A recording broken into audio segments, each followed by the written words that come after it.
안녕하십니까, 여러분. 저는 지금 60대 후반을 향해 달려가는 인생의 덧없음을 철저하게 느끼고 있는 여성입니다. 저의 인생에 굴곡이 있다면 큰 산이 하나 덜렁 있는 것이 아닌 에베레스트산 여러 개가 쭉 줄지어 있는 느낌이라 생각합니다. 에베레스트가 TV에서만 보던 죽음의 산이라고들 하던데 정말 제 인생을 비유하기에 찰떡이 아닌가 싶을 정도로 환상적인 수식어라고 생각합니다. 저는 정말 힘든 유년 시절을 보냈고 절망적인 결혼 생활을 했으며 충격적인 말년을 맞이하는 느낌을 받으며 하루하루를 힘겹게 살아가고 있습니다. 제가 이곳을 찾아와 괜히 여러분의 마음까지 무겁게 만드는 것은 아닌지 걱정이 되지만 제 속 한번 시원하게 털어내고 싶어서 이렇게 글을 써내려갑니다. 모쪼록 제 인생에 대해 여러분과 함께 이야기를 나누고 슬픔을 나누면 반이 된다는 그 말을 실감해보고 싶답니다. 지금부터 제 인생의 모든 굴곡, 모든 사건, 모든 결말을 이야기해보도록 하겠습니다. 저는 20살이 갓 넘은 어느 날 아무것도 모르는 상태로 결혼이라는 것을 하게 되었고 그 이후 아주 고통스러운 일생을 맞이하게 되었습니다. 남들은 결혼이 축복이라고 하던데 저에게는 생지옥 그 이상도 이하도 아닌 제도나 다름이 없는 족쇄 같은 것이었기 때문이었습니다. 저랑 남편은 중매를 통해서 만나게 되었는데 남편이 그 당시 보여주었던 모든 행동이나 조건들이 결혼 후 거짓말이었다는 것을 알게 되었습니다. 사업을 한다던 남편은 집에서 놀고 먹는 백수였으며 남편과 함께 살던 홀 시어머니의 수발은 모두 저의 몫이 되었습니다. 저희 부모님은 사기꾼이던 중매쟁이의 말에 깜빡 속아 제가 부잣집에서 걱정 없이 살기를 바라며 저를 어린 나이에 시집을 보내신 것이었습니다. 저희 집이 가난했기 때문에 부모님께서는 늘 저를 걱정하셨고 제가 배를 굼지 않았으면 하는 마음에 먼 타지로 저를 시집 보내신 거였는데 실상은 전혀 달랐던 것입니다. 남편은 하루 종일 처자빠져 잠만 자다가 늦은 오후에 일어나서 마시를 나가 술을 먹고 돌아와서는 씻지도 않고 잠을 자기 일쑤였습니다. 그런 남편에게 잔소리라도 할라치면 어느샌가 시모가 제 옆에 떡하니 나타나 제 등짝을 때리며 잔소리를 하셨습니다. 남편의 기가 살아야 사업도 할 수 있는 것이며 돈도 잘 벌어오게 되는 것이라면서 저에게 남편의 기를 죽일 생각은 꿈에도 하지 말라고 하셨습니다. 저는 당장이라도 이혼을 꿈꾸며 하루빨리 이 족쇄 같은 집구석을 떠나겠다고 결심을 했었는데 아주 충격적인 일들이 그 뒤에 줄줄이 터지기 시작했습니다. 매일같이 백수 생활로 놀고 있는 남편. 어느새 저에게 모든 일을 맡기고 옆에서 눈을 부릅뜨고 지켜보며 잔소리를 하는 시모까지. 결국 저는 도망갈 수 없음을 느끼고 체념을 하고 있었죠. 그런데 집안 가게 살림에 구멍이 뻥뻥 뚫리기 시작했습니다. 그동안 모아두었던 돈들이 전부 바닥이 난 것인지 뭔지 쌀을 살 돈이 없다며 저에게 일을 하라고 시모는 잔소리를 시작하셨습니다. 차라리 집구석에서 한심한 사람들의 꼴을 보고 있느니 일을 하는 게 낫겠다는 생각에 동네 작은 가게에 취직을 해서 돈을 벌어다가 시모와 남편의 수발을 들고 있었습니다.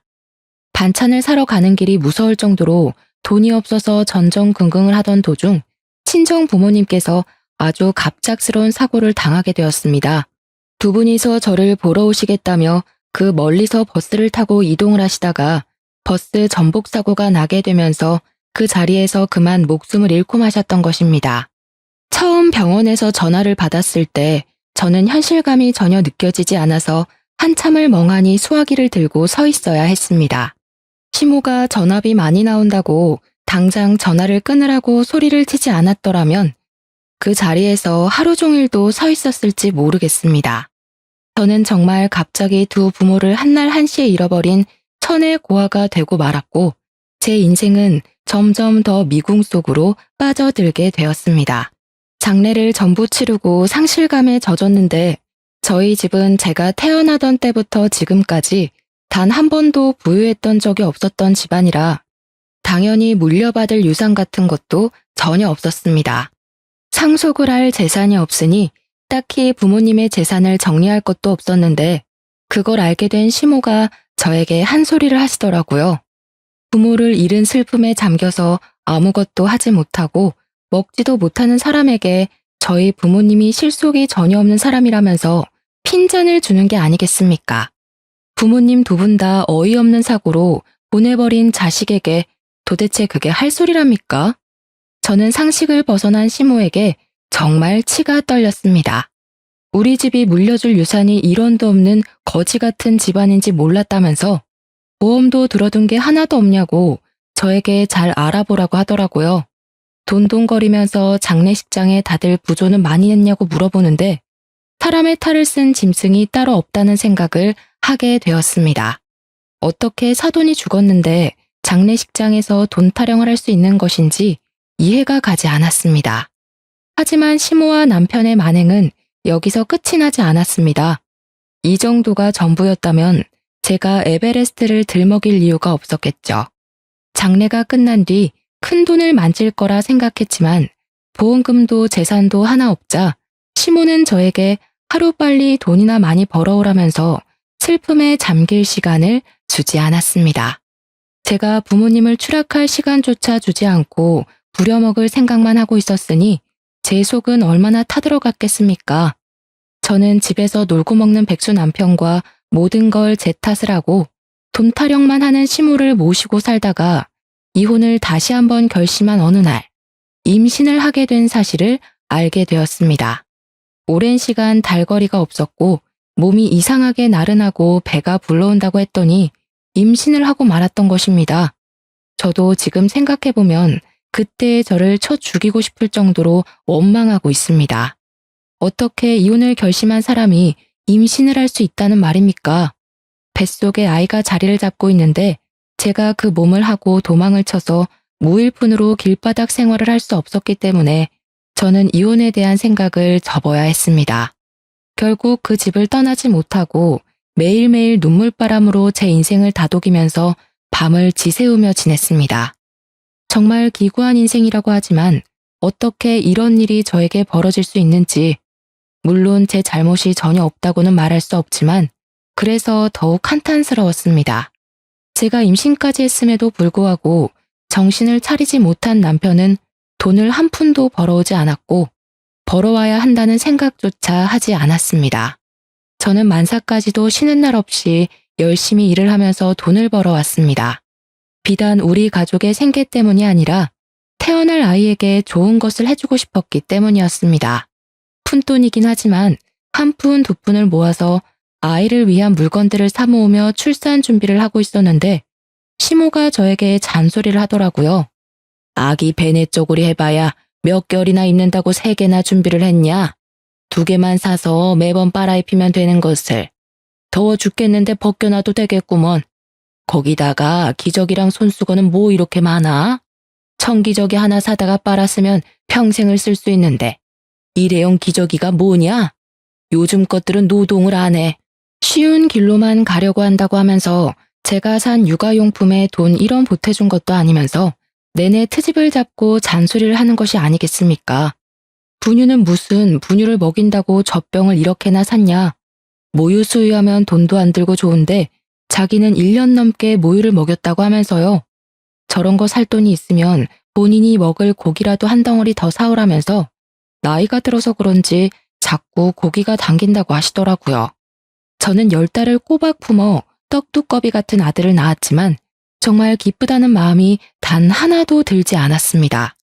앞으로 이 아이와 어떻게 살아야 할지 막막함에 산후 우울증까지 심하게 왔고 저는 점점 무기력해지기 시작했습니다.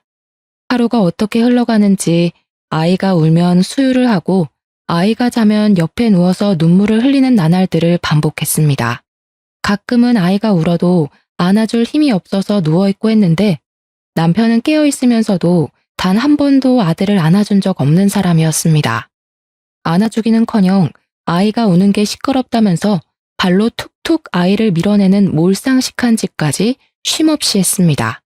밤에 아이가 깨서 울기라도 하면 득달같이 시모가 저를 깨워서 본인 아들 자는데 방해가 된다면서 애를 안고 밖으로 나가라고 쫓아내기까지 했습니다.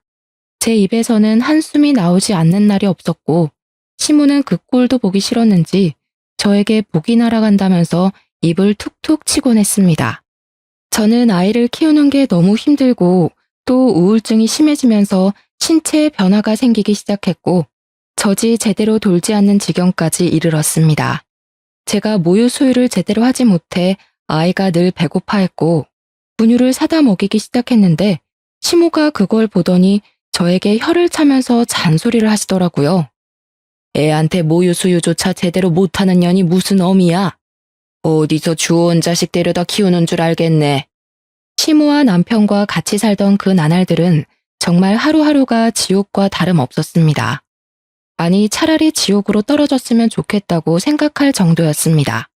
우리 아들이 5살이 되었을 때 정말 난데없는 개구진 아이로 변해버려서 하루가 멀다고 사고를 치고 다녔었습니다.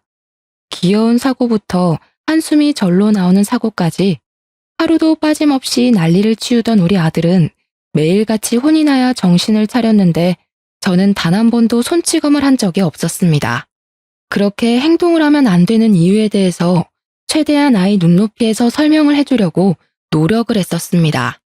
아이들은 뭘 해도 연약하고 귀여운 존재였기 때문에 호추로도 아이를 때리지 못하겠더라고요.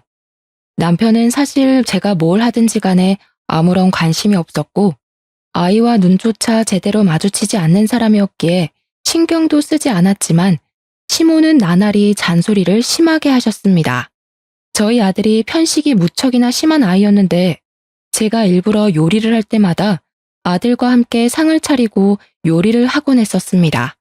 아들이랑 같이 채소도 썰고 밥을 준비하기 시작하면서 아들이 재료에 대한 흥미를 가지기 시작했고 새로운 맛에 대한 경험도 시작했거든요. 같이 밥을 먹을 때면 자기가 만든 음식이라는 걸 알기 때문에 한 입이라도 먹어보려고 시도를 하는 모습이 무척이나 기특하게 느껴져서 매일 그런 일상을 반복했었습니다. 그래서 저는 아들이랑 이것저것 같이 떠들고 만지고 썰면서 식사 준비를 했었는데 시모가 정말 저에게 불같이 화를 내더라고요. 어디 아들을 부엌에 데리고 들어가서 밥 준비를 시켜? 고추 떨어질 일 있어? 절대로 남자는 부엌에 들어가는 게 아니야. 저희 아들이 흥미를 가지고 즐거워하는 일임에도 불구하고 절대로 안 된다면서 반대를 하기 시작했고 요리를 준비하려고만 하면 아들을 데리고 방에 틀어박히셨습니다. 저는 다시 외롭고 쓸쓸하게 부엌에서 온 가족이 먹을 음식을 만들어야만 했었습니다. 시모는 저를 같이 사는 내내 집에 상주하는 종처럼 저를 부려먹었고 바깥에서 고립되기를 원해서 아예 집 밖으로 나가 노는 일을 금지시켰습니다. 현대판 노예와도 같은 짓을 7년이라는 세월 동안 하게 되었고 남편은 그동안 정말 단 한 푼의 돈도 벌어오지 않고 늘 탱자탱자 백수 생활을 하고 있었습니다. 물가는 오르는데 할 줄 아는 것은 잡일밖에 없던 제 월급은 오르지 않았고 하루하루의 삶이 버거워 아들에게 미안해질 지경이었습니다. 이대로 가다가든 온 가족이 쫄쫄 굶는 것 이외에는 방법이 없겠다 싶어서 아들을 데리고 도망을 쳐야겠다는 생각을 하고 있었습니다. 그러던 어느 날 남편이 술을 먹고 들어와서는 자고 있는 우리 아들을 발로 툭툭 차서 깨우기 시작하는 게 아니겠습니까? 아들이 잠에서 슬쩍 깨서 칭얼거리면서 남편에게 하지 말라고 투정을 부리고 있었는데 남편이 그 모습에 화가 난 건지 갑자기 아들을 흔들어 깨웠습니다. 너는 말이야, 아빠가 들어왔으면 다녀오셨냐고 제깍제깍 인사를 해야지. 인사도 안 해? 어? 누굴 닮아서 이렇게 버르장머리가 없는 거야? 애가 자다 깼는데 당연히 칭얼거리지 않겠어요? 오늘도 밖에서 신나게 뛰어놀아서 아마 피곤할 거예요. 얼른 씻고 와서 자요, 당신도. 네가 나를 돈 안 벌어온다고 무시하니까 애도 나를 무시하는 게 아니겠어? 이런 거 얼굴에 처바를 돈이 있으면 나한테 술값을 더 내놓으란 말이야. 마트에서 가장 싼 것만 잔뜩 골라 사온 제 화장품을 내리 던지면서 소리를 치는데 순간 공포심이 저를 덮치더라고요. 몇 번 써보지도 못한 아까운 제 화장품이 바닥을 대굴대굴 굴러다니는데 아깝다는 생각만큼 제 인생에 대한 회의감이 들었습니다. 제가 바닥을 구르는 화장품을 멍하니 바라보는데 남편이 갑자기 저를 확 밀쳐버리는 겁니다. 그래서 깜짝 놀라 하지 말라고 남편에게 소리를 쳤어요. 그 소리에 아들의 잠이 확 깬 건지 벌떡 일어나서 저를 밀치고 있는 남편을 보게 된 것입니다. 아들은 순간 놀래서 그런 건지 아니면 그 상황을 정리하고 싶었던 건지 제 아빠 다리에 막 매달리면서 아빠 하지마 하지마 하면서 고사리 같은 손으로 말리고 있었습니다. 하지만 술에 취해서 이성을 잃어버린 남편은 그런 아들이 귀찮았던 것인지 아들을 냅다 들어서 던져버렸습니다. 저는 너무 놀라서 비명소리를 질렀고 아들은 너무 아픈 나머지 소리를 내어 울지도 못하고 그대로 알아누웠습니다.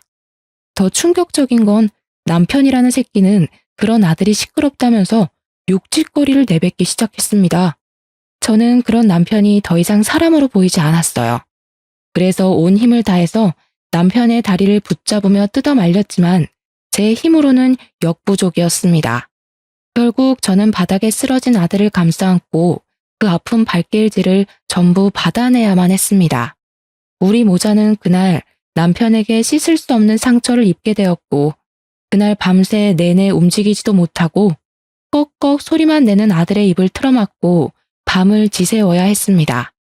술이 확 오른 탓인지 그대로 쓰러져서 자는 남편이 아들이 내는 소리에 언제 돌변할지 모른다는 두려움 때문에 아들이 울음조차 편하게 지르지 못하게 입을 막아야 했습니다. 저 또한 그날 밤 얼마나 울었는지 모르겠습니다. 정말 이대로 저 인간이 눈을 뜨지 않았으면 좋겠다는 생각이 제 머릿속을 지배했습니다. 다음 날 날이 밝자 아이의 몸을 살피기 위해서 깨우는데 아이가 온몸에 힘이 들어가지 않는다면서 누워서 꼼짝을 못하는 게 아니겠습니까? 저는 너무 놀라서 구급차를 부를 생각조차 하지 못하고 그대로 아이를 들쳐업고는 근처 병원으로 달려갔는데 의사가 저를 보고 그러더군요. 아들의 목뼈부터 허리까지 실금이 갔는데 아직 너무 어린 나이라서 어떻게 손을 쓸 방법이 없다고. 그냥 잘 붙기를 바라는 수밖에 없다고요. 그 뒤로 전 아들이 움직이지 못하도록 각고의 노력을 했으나 그 어린아이가 뭘 알겠습니까? 결국 점점 커가면서 아들은 디스크에 문제가 생기게 되면서 하지방 사통이라는 너무나도 생소한 병에 시달리게 되었습니다. 한마디로 저희 아들이 목뼈부터 허리까지를 쭉 다치게 되면서 엉덩이부터 시작해서 장딴지 뒤쪽까지 통증이 시작되는 병에 걸리게 된 것입니다. 사고 후유증으로 찾아왔다고 하기에는 고칠 방법이 없는 너무나도 안타까운 통증을 동반한 병이었습니다. 저는 정말 진심으로 남편이라는 놈을 저주하게 되었고 밤마다 울면서 그 인간을 좀 데려가 달라고 하늘에 기도를 올리게 되었습니다. 하지만 남편은 전혀 반성도 없이 애가 허약한 체질이라서 이렇게 된 것이며 자신의 책임은 전혀 없다는 식으로 말을 하는 것이 아니겠습니까? 애가 다쳐서 치료를 해야 하면 가만히 누워만 있게 돌봤어야지. 네가 제대로 돌보지 못해서 이런 후유증이 남은 거 아니겠어? 거기다가 태어났을 때부터 모유도 제대로 못 먹고 분유 먹고 자라서 애가 이 모양 이 꼴이 된 거야. 알아? 그래, 우리 아들 말 틀린 거 하나 없다. 네가 낳을 때 잘못 힘을 줘서 이렇게 된 거 아니냐, 응?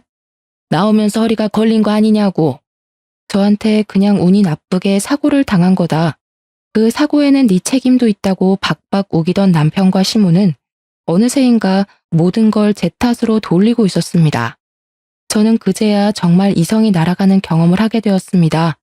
악에 받쳐서 눈물을 뚝뚝 흘리면서 남편에게 이혼을 하자고 소리를 질렀습니다. 그러자 시모와 남편이 저까지 죽을련 취급을 하더라고요. 어떻게 하늘 같은 지아비에게 이혼을 운운하냐면서 가정교육을 잘못 받았다고 하더군요. 하지만 이성이 날아간 저는 그들의 작태를 그냥 두고 볼 수만은 없었습니다. 제가 시모에게 당했던 시집살이는 물론 남편이 저와 아들에게 폭력을 휘둘렀던 것, 그동안 돈을 한 푼도 벌어오지 않았던 것까지 전부 다 걸고 넘어지면서 바락바락 대들었고 집안일에서 완벽하게 손을 뗐으며 벌어온 돈 모두를 제 몫의 통장에 집어넣었습니다. 돈을 벌어도 그들에게 단 한 푼도 주지 않고 버텼고 그럴수록 화를 내는 남편을 보면서 저는 이혼을 운운했습니다. 거기다가 남편 놈이 제가 벌어왔던 돈으로 그동안 노름판에서 하루 종일을 보냈으며 계집질까지 하고 있었다는 사실을 알게 되었습니다. 저는 더 이상 참고 살면 바보가 된다는 마음이 들었고 하나뿐인 우리 아들을 위해서라도 이 집에서 빨리 탈출을 해야 한다고 생각했습니다. 필사적인 마음이 생기고 나니까 사람이 참 의지가 강해지더라고요. 버티고 반항하고 정신 나간 사람처럼 울부짖으며 이혼을 말했습니다. 이혼을 하기로 한 날 분을 참지 못한 남편과 시모는 결국 저를 방에 가두어 두고 다시 한번 생각해보라며 매질을 하기 시작했습니다. 저는 맞는 와중에도 이를 악물며 참으며 버텨냈고 결국에는 경찰에 그 둘을 신고하면서 이혼을 할 수 있게 되었습니다. 그들이 유치장에서 죄가 없다며 억울하다며 뻔뻔하게 부정을 하는 동안 저는 경찰의 도움으로 이혼을 할 수 있었습니다. 그들에게는 돈이 없었기에 가석방이라는 것도 없었고 어쩔 수 없이 수감 생활을 해야만 하는 지경에 이르렀습니다. 저는 그 둘이 제 눈앞에서 사라지자 아들을 데리고 작은 월세방 얻을 돈이 들어있는 통장만 들고 무작정 시댁을 떠나게 되었습니다. 그들의 폭력으로 인해 법의 심판을 받는 동안 저는 그들이 다시 세상 밖으로 나와서 저와 아들을 찾지 못하는 곳으로 가기 위해 필사적인 노력을 했습니다. 여러 지방을 돌고 돌아 겨우 도착하여 자리를 잡은 곳은 바로 해남에 위치하고 있는 땅끝 마을이었습니다. 그곳에서 저는 생전해본 적이 없는 김밥 장사를 시작하며 아이에게 쓰일 돈을 마련하기 위해 하루하루를 힘들게 버티게 되었습니다.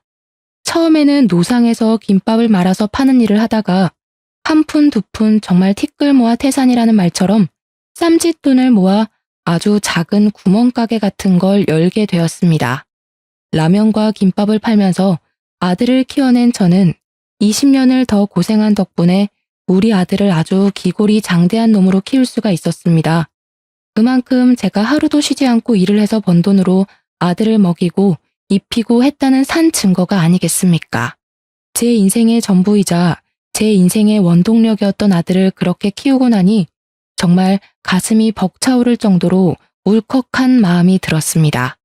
우리 아들은 어릴 때 다친 영향으로 인해서 오래 걷거나 서 있는 것을 힘들어하긴 했지만 그래도 일상생활이 어느 정도 가능한 수준으로 자랐습니다.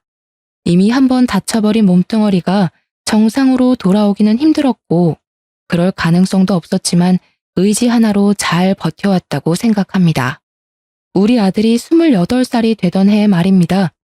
드디어 우리 아들이 결혼을 하고 싶다고 하면서 여자를 하나 데려온 것이 아니겠습니까? 달덩이처럼 얼굴이 아주 동그랗고 복스럽게 생겨서 행동까지도 귀여웠던 그 여자아이는 제 며느리가 되었습니다. 성격이 정말 어찌나 좋던지 살갑기도 하고 밝기도 하고 하나하나 따질 구석이 없는 그런 귀여운 아이는 우리 아들을 진심으로 사랑해주는 것 같았습니다. 제가 며느리를 처음 봤던 그날 홀려버릴 정도로 성격이 좋았으니 저는 정말 반대할 이유가 하나도 없었고 하루빨리 내 며느리가 되었으면 좋겠다고 생각했습니다. 하지만 며느리의 집안에서 우리 아들을 무척이나 반대하는 바람에 바로 당장 결혼식을 올릴 수가 없었습니다. 제가 작은 구멍가게를 운영하며 아들을 키워냈으니 집안이 번듯한 것도 아니었고 우리 아들에게 아주 조금의 장애까지 있으니 반대할 만했다고 생각은 합니다. 거기다가 며느리 또한 이혼한 가정에서 자라 타돈어른이 투병을 하고 있던 중이었기에 재력이 있는 집안으로 시집을 보내고 싶다는 마음이 굴뚝 같았을 겁니다. 아등바등 사는 게 얼마나 힘든 일인지를 누구보다 잘 아는 저였기 때문에 며느리가 저희 집 며느리가 되었을 때 저는 정말 예뻐해 주었습니다.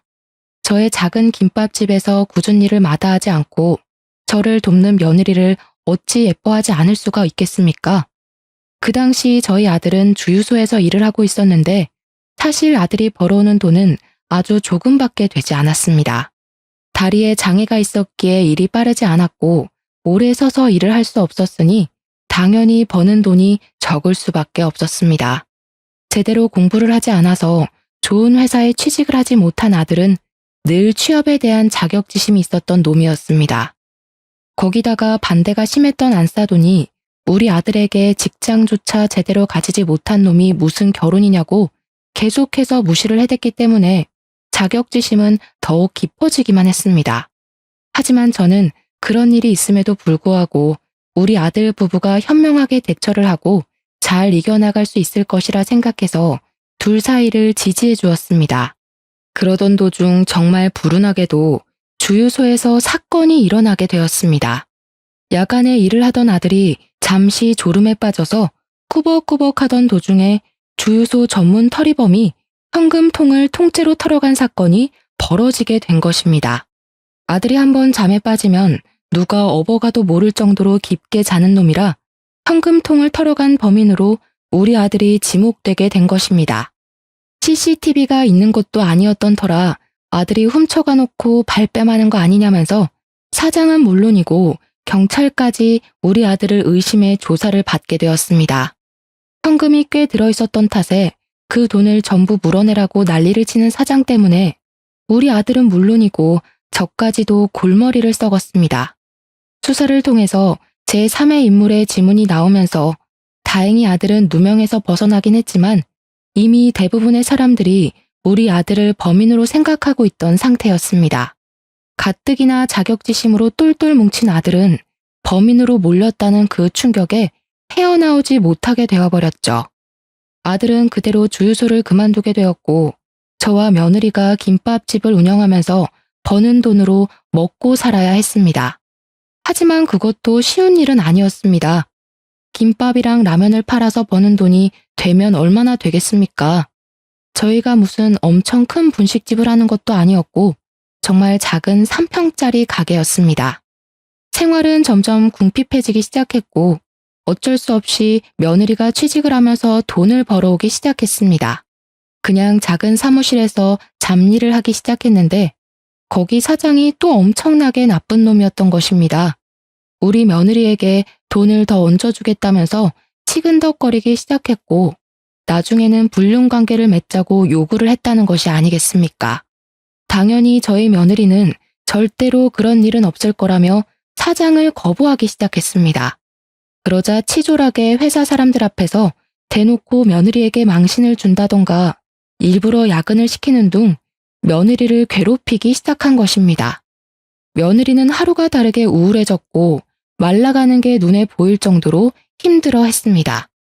저는 당장이라도 며느리에게 일을 그만두라고 말을 하고 싶었고 아들에게는 나가서 돈을 벌어오라고 시키고 싶었습니다. 며느리가 너무나도 힘들어하자 저는 참지 못하고 아들에게 이만큼 집에서 놀았으면 나가서 돈을 벌어오라고 말을 했습니다. 나 같은 병신이 도대체 어디서 돈을 벌어오라는 거야? 어? 어디 취직할 자리 있으면 엄마가 좀 알아보던가. 이제는 다른 사람도 모자라서 엄마까지 나한테 손가락질을 하는 거야? 나를 무시하는 거냐고. 그 이후로 아들은 알코올 중독자처럼 술독에 빠져서 살기 시작했습니다. 저는 아들의 집에 갈 때마다 술병이 나뒹구는 걸 보고 얼마나 가슴을 치며 화를 냈는지 모르겠습니다. 너는 네 아빠 생각이 안 나니? 어떻게 이런 모습으로 매일매일을 보낼 수 있니? 네가 사람이라면 지난 과거를 떠올려봐라. 네가 누구 때문에, 뭐 때문에 그런 아픔을 가지게 됐는지는 생각도 하지 않고 매일 술을 마셔? 이런 식으로 행동할 거면 너도 며느리랑 이혼해라. 저 가여운 아이가 무슨 죄가 있어서 이런 꼴로 살아야 하니? 새 삶을 찾을 수 있게 기회를 주란 말이야. 저는 아들을 엄청나게 몰아세웠고 그럴 때마다 아들은 부들부들 떨면서 본인의 자격지심을 마음껏 드러냈습니다. 며느리는 당장의 생계를 책임져야 했기 때문에 일을 그만두지 못했고 똑같은 악순환이 반복되는 일상을 살아야만 했습니다. 저를 찾아와서 넋두리를 한다던가 저에게 자주 하던 연락도 서서히 끊기게 되면서 저는 점점 더 며느리의 걱정에 피가 마르는 심정으로 하루를 살았습니다. 결국에 저는 며느리가 걱정되어 참지 못하고 아들 집으로 방문을 했는데 며느리가 현관문을 여는데 선글라스를 끼고 있는 게 아니겠습니까? 어떻게 사는지 잘 살고 있는지 궁금해서 찾아갔더니 집안에서 선글라스를 끼고 있는 며느리의 모습에 무척이나 황당스러웠습니다. 아니 얘야, 너는 왜 집안에서 선글라스를 끼고 있니? 어머님, 저 눈병 걸려서요. 보기가 영 흉하기도 하고 옮길 수도 있다고 해서 그냥 끼고 있는 거예요. 안경을 찾지 못해서 어쩔 수 없이 선글라스를 끼고 있다며 어색하게 웃는 며느리를 보고 그냥 그런가 보다 하고 말았습니다. 그날 며느리와 대화를 잘 나누고 다음에 또 올 테니 잘 쉬고 있으라고, 너무 힘들어하지 말라고 며느리의 등을 몇 번 다독여주고는 집으로 돌아왔습니다.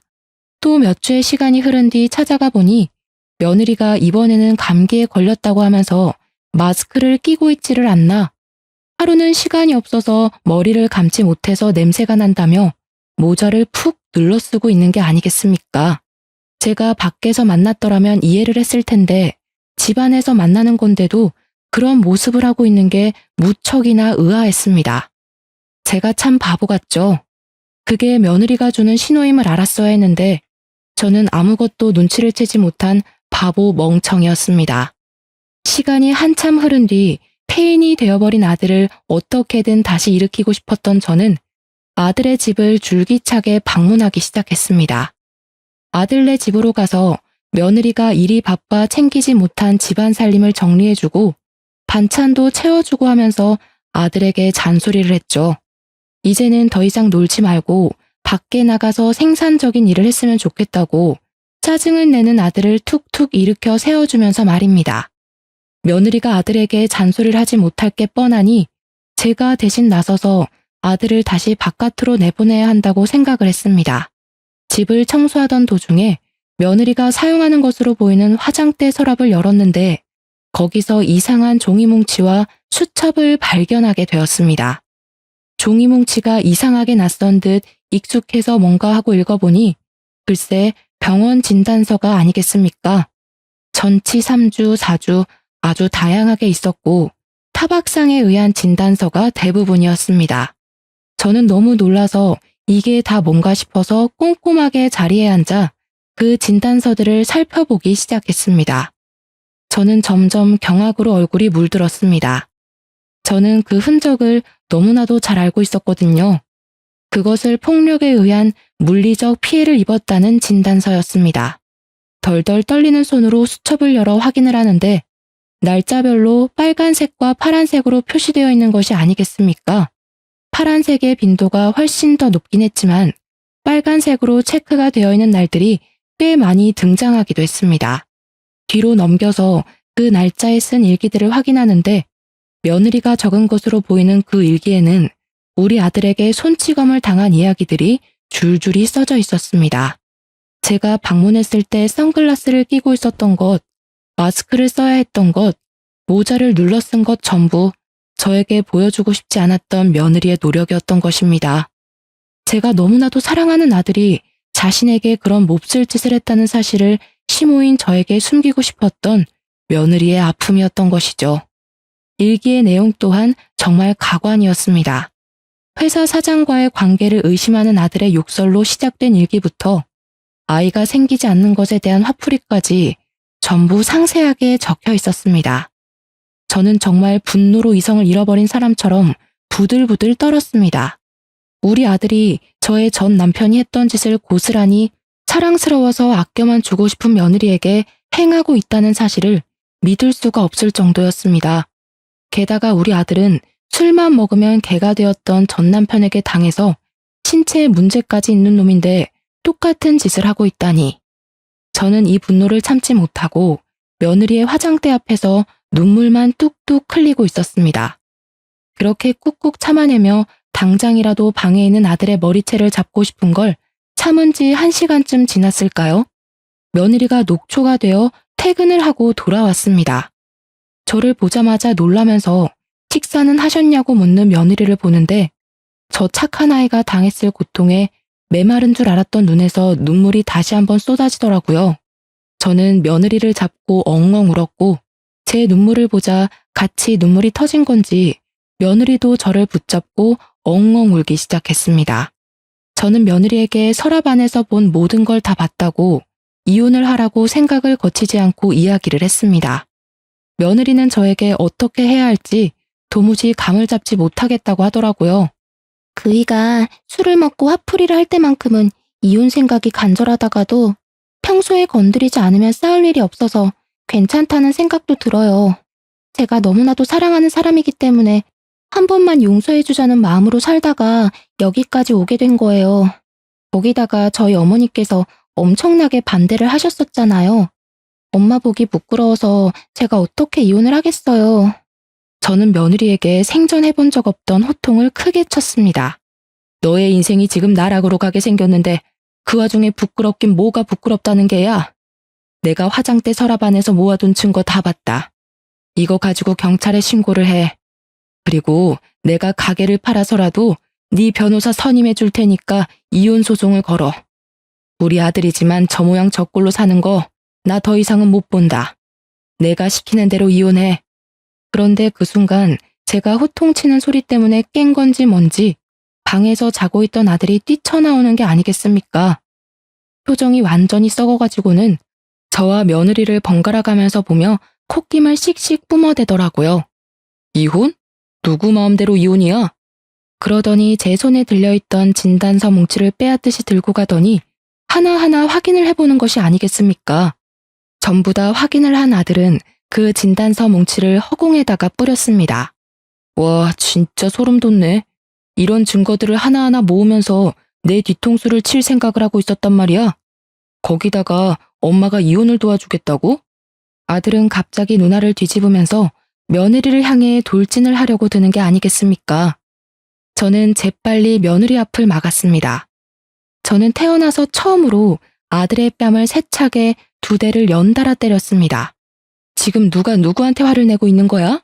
정신 안 차릴 거야? 내가 이 꼴 더 이상은 못 보겠다. 내가 네 아빠한테 그렇게 당하고 살 때 네 아빠가 나 때리는 거 맞겠다고 그 앞에서 울고불고 매달리다가 다쳐서 장애를 얻어놓고 그 과거는 다 까먹은 채로 똑같은 일을 저지르면서 살아? 네가 사람 새끼야? 악마 새끼지. 저는 소리를 치면서도 분이 풀리지 않아서 황당해하고 있는 아들의 뺨은 물론이고 등짝이며 팔뚝이며 손이 닿는 대로 때렸습니다. 엄마는 어떻게 자식 생각 하나도 안 하고 이혼을 시킬 생각만 하냐고. 내가 며느리 보기 부끄러워서 더 말을 못 하겠다. 얘, 넌 뭐 하고 있니? 당장 짐 싸서 친정으로 가. 그러자 아들은 며느리를 말리려고 악소리를 내며 달려들었고 저는 그런 아들의 발을 걸어 넘어뜨렸습니다. 아들이 다리를 잘 쓰지 못하기 때문에 약점이라고 생각하고 정강이를 걷어차니 아프다고 대굴대굴 구르더라고요. 너 같은 놈은 며느리길 막을 자격 없다.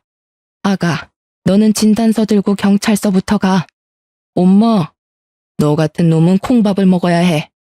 그 이후부터는 며느리를 도와 모든 법적 절차를 밟게 했습니다. 경찰에 아들의 모든 짓을 낱낱이 밝히고 아들을 고소하고 이혼 소송을 진행하게 되었습니다. 저는 안사돈을 찾아가 무릎을 꿇고 빌었고 소액이라도 위자료를 꼭 지급하겠다고 약속을 드렸습니다. 아들은 법원에서 무수히 많은 사건에 대한 혐의가 인정이 되었고 진단서가 그 증거의 뒷받침이 되어 주었습니다. 아들은 징역 8개월형을 받게 되었고 수감 생활을 시작하게 되었습니다.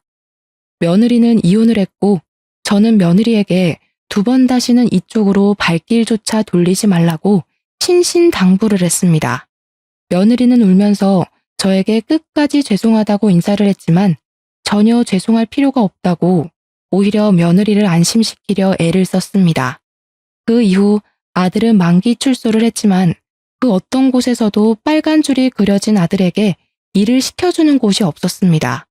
좌절에 좌절을 맛본 아들은 매일같이 술을 퍼먹고 지내다가 결국 집으로 돌아오는 길에 무단횡단을 하다 사고를 당해 세상을 떠나고 말았습니다. 저는 당연히 우리 아들이 제대로 된 인생을 살지 못하고 그렇게 허무하게 죽어버린 것이 불쌍하고 마음이 아픕니다. 하지만 사람을 꽃으로도 때리지 말라고 했음에도 그런 일을 벌인 것은 그 어떤 것으로도 용서를 받지 못한다는 것을 다시 한번 깨닫게 되었습니다. 저는 비록 혼자가 되었지만 오히려 자유롭고 편안한 마음이 든답니다. 김밥 장사는 여전히 그 자리에서 하고 있습니다. 가끔은 며느리가 저를 도와서 같이 장사를 하고 가게를 정리했던 그날들이 그리워지기도 합니다. 항상 제 옆에서 힘이 날 만큼 환하게 웃어주던 그 얼굴을 어떻게 잊을 수가 있을까요?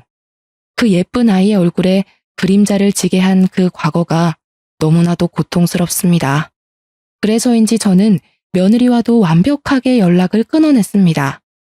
가끔 한번 그리울 때가 있긴 하지만 지금까지는 아무런 소식도 듣지 않고 잘 참아내며 지내고 있는 중입니다. 앞으로 먹고 살 만큼만 벌어먹고 살면서 말년을 맞이해 보려고 합니다. 무소유라는 말처럼 정말 모든 것에서 자유로워진 저의 남은 인생을 응원해 주시기 바랍니다. 감사합니다.